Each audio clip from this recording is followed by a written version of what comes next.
Madame Barsac, conseillère diplomatique de la préfecture de la région Auvergne-Rhône-Alpes, Monsieur Camara, consul général du Portugal, Madame Rump, consul général d'Allemagne, Madame Berthoud, vice-présidente de la région Auvergne-Rhône-Alpes, déléguée au lycée, Madame Mergotte, inspectrice d'académie et inspectrice pédagogique régionale, Madame Epperson, Monsieur Caron, distinguished guests, honorable chairs, dear delegates, esteemed organizing team, fellow executive team members.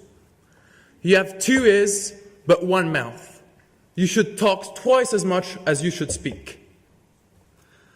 For all those who cannot help but speak in class, this saying must ring a bell. I too have heard it so many times.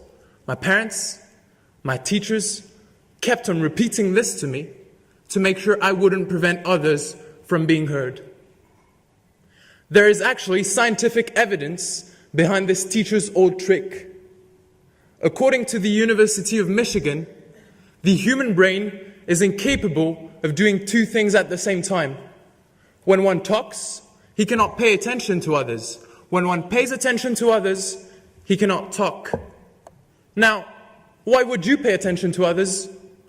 Well, let me ask you, when were you the happiest? When did you feel like no mountain was high enough?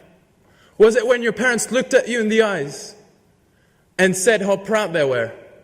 Was it when the person you love finally said those 3 magical words? Was it that afternoon you spent with your friends laughing, which made you feel like you belonged somewhere?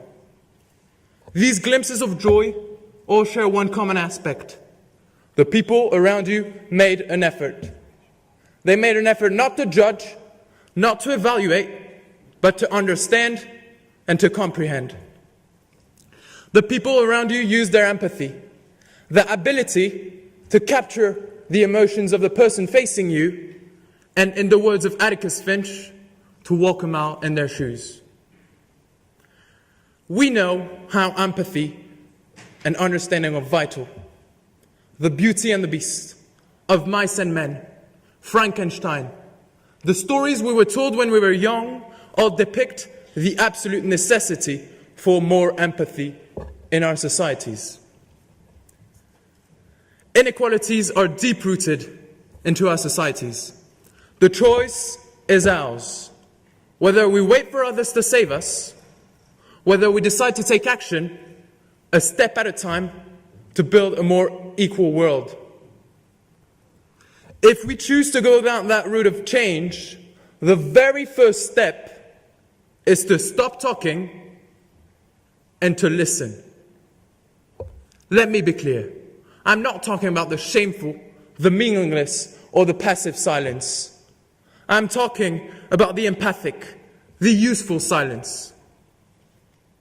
Through the mere act of empathy, we help those suffering from inequalities, not only by making the first step to find practical solutions, but also by making sure that they're not alone, that they're understood, and that their situation, and that they know that their situation now exists in the eyes of others. Don't get me wrong. This seemingly childish idea will not instantly solve all inequalities. Still, if we all make such effort, our attitudes will change, and long-term solutions will be made possible. Some might say this would be useless, because inequalities would be natural and unfixable. Well, it all comes down to this. If you believe that we can all create a better world, start by listening to the voices around you, and you'll be able to change it. Now, it is my time to stop talking and to listen to what you have to say. Have the best of our lemons. Thank you very much.